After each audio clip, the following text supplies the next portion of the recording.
Hey everybody, this is John. Today I wanted to go over how to improve your push-up. A push-up is one of those things that a lot of people don't feel like they can do well, but they don't really know how to get better at them. So they usually kind of resort to their regular tactics of kind of doing them not so well and then kind of repeating that. And that's a very long process to getting better at them. You can do it that way, but there are easier ways. One, I would say, hey, let's get better at doing the push-up. So let's change our form to get into the most effective way to do so. Two, I'd work on your weak areas or places where you're failing within your push-up. And then also three, we'd want to get better at pressing. So going into better form with them, a lot of people when they come in pressing, they like to go elbows up and stay there, and this is like with bench pressing too, a lot of people, even if they're on their back, they feel like they have to do that. And you want to think, if you were going to push somebody, you would be kind of elbows in and you would push here and then kind of up. So anytime we're pressing, we're moving here and then we're pressing up here, pressing up. You don't want to go up to somebody and press up like that and push.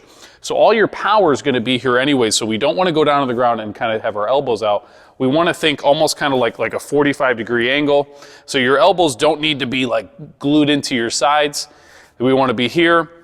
And also too, what a lot of people don't do is they don't move their shoulder blades, because we want our shoulder blades to be able to pinch all the way back. And then when we press and we come all the way up, we want to extend and push our shoulder blades apart, but we don't want them winging out, okay, or coming down and letting our shoulders roll forward. So in a regular push-up, a lot of people like to go, or like I was saying, a lot of people like to go out to the side, bring them in a little bit so your hands are kind of underneath your shoulders, okay, squeezing your core, squeezing your butt. We're gonna come down elbows by your side, and then when you press, shoulder blades apart, same thing, shoulder blades together, come down, press, and we kind of start people by getting in or being able to do this position by going down negatively. Don't worry about coming up, we're worried about going down. So two ways we can go: start from the floor, okay?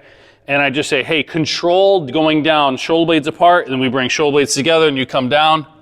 Okay, controlled, so my hips and my hips and chest at the ground at the same time. Come up off my knees, back down, okay? Or what we can do, the easiest way to kind of do this is go from a higher position. So if you can't go all the way down and have your elbows in and you don't have the strength to do so, then we like to do, these are called they're kids pull-up bars, but you can easily move them. We like to use them for push-ups.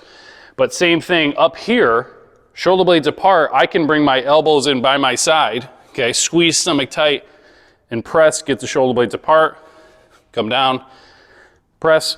So first thing I would say, for most people, this is kind of the best option of like, hey, let's get you on this. Let's get your elbows moving in. We're not coming down and going like this, okay, and bringing like our throat to it instead of bringing like our chest to the floor.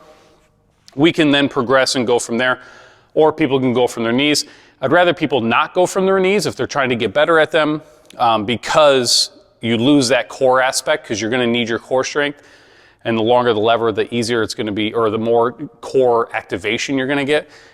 Then from there, I'd say, hey, where are you failing? So a lot of people, they'll fail at the bottom of the lift. So what I mean is they come down and they can't get themselves off of the ground. They get to here, like, so this is where they have a lot of the challenge. Some people get halfway, but then they can't finish. Okay, so they get here and they get stuck. So if you're down at the bottom, we want you to then hang out at the bottom. So we would do, say, holds, where we would come down and then we would come down from here, and you wouldn't let your chest touch, but we would hold that position and get stronger in that spot where you're not so good at that. We can also say, do other exercises that would work your chest, because typically that's going to be a chest strength issue. Now, if you're failing at the top part of the lift, okay, where you're here, elbows by your side, and you can't finish up the top, that's mainly tricep strength. So again, we can either hang out in that spot where we go down halfway, okay, and get stronger here, or we can then isolate your triceps. Say we have a band, you grab the band, we can extend and get your triceps overall just stronger. Now, then we would say, hey, we want you to get better at pressing. So yes, push-ups help you get better at push-ups, so you can do more of them, you can plan that. Or we can say, hey, anytime that you're, say, overhead pressing, anytime that you're bench pressing, anytime that you have a med ball and you're throwing it against the wall, those are things that are going to help your pressing movement, so then when you go back to your push-ups, it's not like, hey, I'm just doing push-ups over and over and over and over again. You can do other movements that end up getting you better at pressing, which then when you go to your push-ups, that's when you're gonna get better at them as well. So, one, correct your form, make it a little bit better, clean it up. Then from there, we're gonna work on the weak areas and then always kind of working to get stronger at pressing overall, and that should help you get your push-ups better. So if you guys have any questions, let me know.